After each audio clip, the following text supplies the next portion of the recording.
Bobby Chemmanur international jeweller. Ottapalam നഗരസഭയിലെ വിവിധ വാർഡുകളിലെ കുടിവെള്ള പ്രശ്നത്തിന് പരിഹാരം കണ്ടെത്തുമെന്ന് വാട്ടർ അതോറിറ്റി ഉദ്യോഗസ്ഥർ.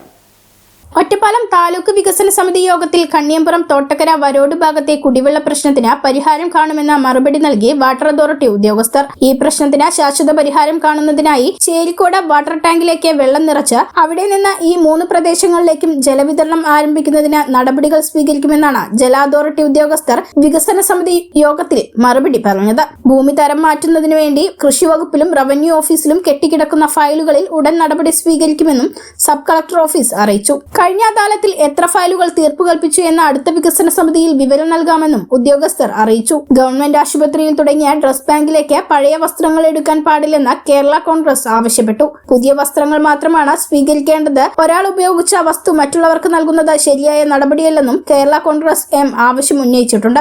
കണ്ണിയമ്പുറം തോട്ടിലെ സംരക്ഷണ ഭിത്തിയുടെ അടിഭാഗം പൊളിഞ്ഞ കാര്യം ശ്രദ്ധയിൽപ്പെടുത്തുകയും അത് നന്നാക്കുന്നതിനുള്ള നടപടികൾ സ്വീകരിക്കാൻ തുടങ്ങിയെന്ന് അറിയിക്കുകയും ചെയ്തു. ബസ്, ലോറി തുടങ്ങിയ വാഹനങ്ങൾ ഓടിക്കുന്ന ഡ്രൈവർമാർ മദ്യപിച്ചിട്ടുണ്ടോ, ലഹരി ഉപയോഗിച്ചിട്ടുണ്ടോ എന്ന മാസത്തിൽ 1 തവണ പരിശോധിക്കണമെന്ന് പോലീസ് ഡിപ്പാർട്ട്മെന്റിനോട് ആവശ്യപ്പെട്ടിട്ടുണ്ട്. ലക്കിടിയിൽ ഒരു അമ്മയും മകളും നെല്ലിക്കുറിശ്ശിക്കാരിയായ ഒരു സ്ത്രീയും ലോറി കയറി മരിച്ച സാഹചര്യത്തിൽ ഡ്രൈവർമാരുടെ മദ്യാസക്തി പരിശോധിക്കേണ്ടതിന്റെ ആവശ്യകത ഏറിയിരിക്കുകയാണെന്നും താലൂക്ക് വികസന സമിതി യോഗത്തിൽ അഭിപ്രായം വന്നിരുന്നു. പോലീസ് പ്രതിനിധികൾ യോഗത്തിൽ പങ്കെടുക്കാതിരുന്നതിനാൽ ഇതിനുള്ള മറുപടി ഉണ്ടായില്ല.